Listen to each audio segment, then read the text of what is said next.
What's driving all the violence and chaos in the Middle East right now? Haven't you heard? It's the age-old conflict between the Sunnis and the Shias. Well, actually, that's a myth. The truth is, it's about power, not piety, and it's a very recent phenomenon, not an ancient one. We're talking 40 years, not 14 centuries. It really all started in the late 1970s with the rise of petro-power Saudi Arabia on the Sunni side and revolutionary power Iran on the Shia side. It ramped up with the US invasion of Iraq in 2003, and it's been out of control since Bashar al-Assad went to war with his own people in Syria in 2011. So politics, politics, politics.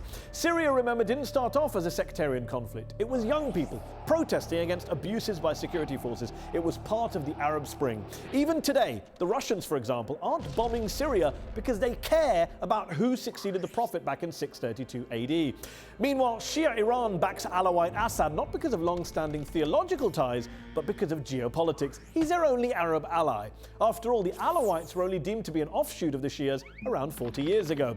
Oh, and Iran has also spent the past 2 decades backing Sunni Hamas, not just Shia Hezbollah. So much for ancient hatreds. Then there's Libya, where it's not Sunni against Shia, it's Sunni against Sunni.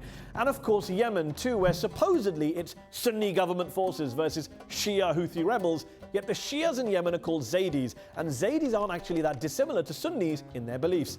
As a US diplomatic cable from Yemen released by WikiLeaks pointed out, members of the two sects often pray in the same mosques and practice many of the same customs.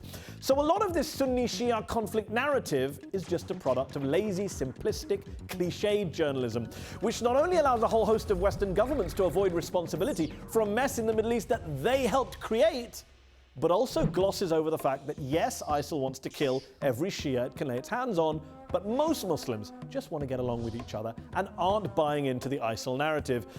To talk incessantly and sweepingly of a global Sunni-Shia conflict completely ignores political alliances, lifelong friendships, and yes, love stories too. The Middle East's a complicated place, and the violence there has far more to do with power grabs, identity politics, tribal splits, economic grievances, and foreign military interventions than theological differences. We're not witnessing a Sunni-Shia religious war. Well, not yet. It might well turn into an unresolvable, intractable sectarian conflict, though, if we keep treating it as if it is one.